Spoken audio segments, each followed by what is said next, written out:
Hello again. My name is Dr. Michael Ballas, and in this short video I'm going to talk to you about the function philosophy of medical care versus holistic health care. And I want to talk about some very distinct differences, and hopefully this will clear up any misconceptions you might have about the two or about the philosophy of either one. I want to start with this, and I've drawn here on the board and talked about the idea of health. And frankly, I think if you ask most people, they would say that they're healthy. It's kind of a reflex reaction. But frankly, I've had people come into my office who tell me, yeah, I'm pretty healthy, and I look at this, wait a minute, I got a symptom survey, you checked off half of those things. So I think we kind of put it to the back, if we feel just okay, like I'm not hurting today, then I'm healthy.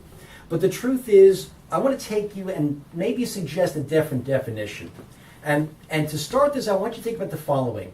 Have you ever known anybody who's felt okay but was actually having some kind of disease form within them, maybe a serious one?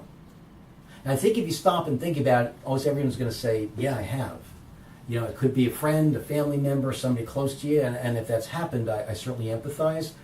But I've heard people say to me, like this person just passed away, and of course I am sorry about that, and they were so healthy, and I have to stop them. I said, wait a minute, please let me stop. Let's talk about it for a second.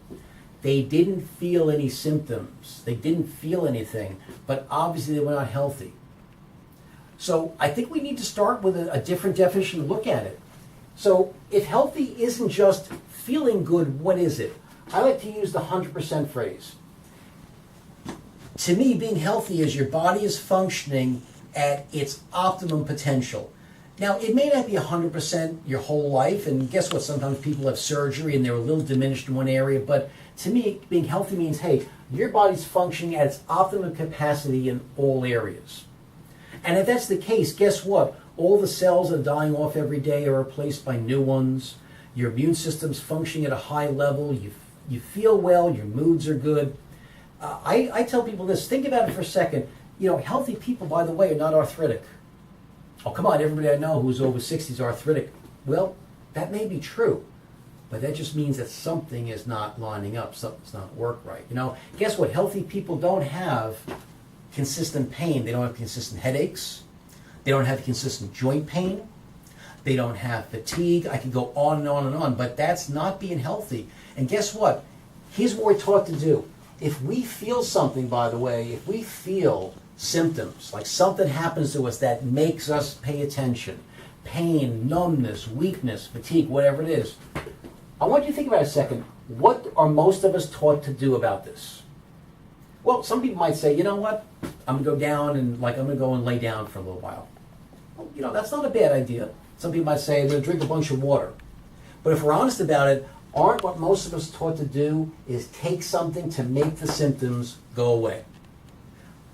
We have to be honest. I think most people, this is our orientation. If we take something and the pain goes away, the numbness goes away, then everything is fine, right? Or is it? Let's go back here for a second. Why do you have these things happening to you? Well, guess what? The body's made up of a bunch of cells. Now, I'm not going to sit here and do an anatomy class for you and pretend that you're a student in one of my classes, but really be simple, by the way. Your body's made up of a bunch of cells. Cells make up your liver, your lungs, your heart, your kidneys. You got cells in your blood. And guess what? These cells, for the most part, die off every single day. Now, in most systems of the body, we have cells that die off, right? I'll use that with X there. But we've got to replace those now with new healthy cells. And as long as we make as many new cells as the cells that die off, we're in pretty good shape. But suppose we've got issues, something's wrong with the body, and now we have cells dying off, but we replace it with fewer cells, or some of these cells are abnormal. That's where we start to build poor function. And guess what? If we have enough abnormal cells build up, we got symptoms going on. We don't think of it that way. We just think, hey, guess what? I woke up one morning and you know what? All of a sudden, nothing happened. My neck really, really hurt. I've heard people say, I must have slept wrong. I have to stop and correct you. You seem to sleep right your whole life before this. I don't think you forgot how. All right? So if you wake up with something like that, wait a minute, do you think something might be wrong underneath? But hey, if we rest and go away, everything's fine, right? Or is it? Now, this idea of treating symptoms, with all due respect, is the traditional medical approach. You have a headache, you do what? Take a Tylenol, right? You have a stomach go wrong, right? Oh, then no doubt you have to take a Tums or a Prilosec. You know, for women, if they have problem with their cycle, well, you know, then you take a Midol, because of course everybody knows that's what you do, right? And goes on, so forth and so on. And by the way, if the symptoms are real bad, then what we do, we don't take over-the-counter drugs. We take something, for example, we take prescription drugs. Now, in no way am I trying to say that medication should never be used. I think that medicine sometimes in a crisis will pull you through, get you out of pain, and save your life. And I'm very thankful that crisis care, and especially, by the way, trauma care is available. Because let's face it, if you have a broken bone, something severe, sometimes putting that together surgically, putting blood vessels back together so you don't bleed to death is the difference between being alive and passing on. So I'm very thankful for that. But here's what I want to suggest. We do a whole bunch of this, don't we?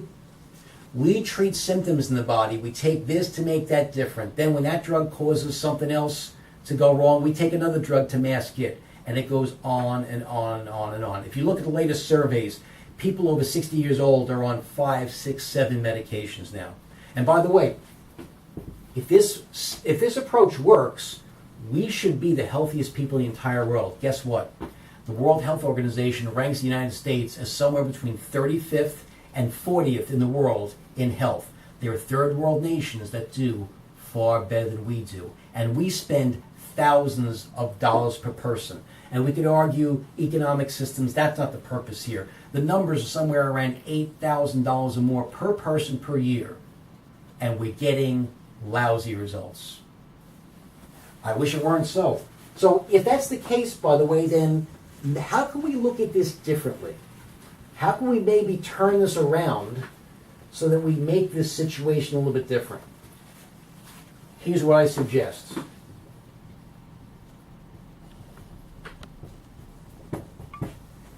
Treat the cause, maybe?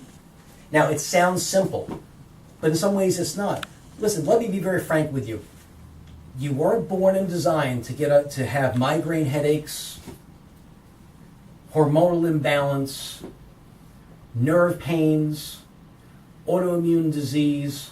But guess what? We don't really treat much of the cause of disease, do we? I erased it, but we mask the symptoms. Here's the idea with holistic health care. And I'm going to be just very brief here and leave you with this.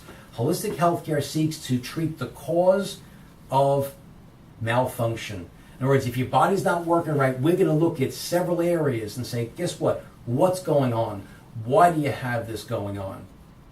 Does holistic healthcare mean that you can't do it when you take in the medical care? No. Does it mean that holistic healthcare handles everything all the time for everyone? No. But hey, this is the idea. We're about correcting the cause. Think about it this way. If you're driving your car down the road and it made a noise at 30 miles an hour, would you be satisfied if your mechanic said, listen, just turn up the radio really, really loud?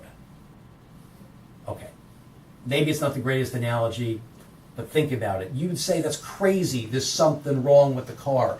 Absolutely. You got to fix it. If you don't fix it, you think it's going to get better on its own, or do you think the problem will get worse and more severe? The answer is obvious. You know it's choice B, so to speak, okay? So listen, here's what I suggest with the human body.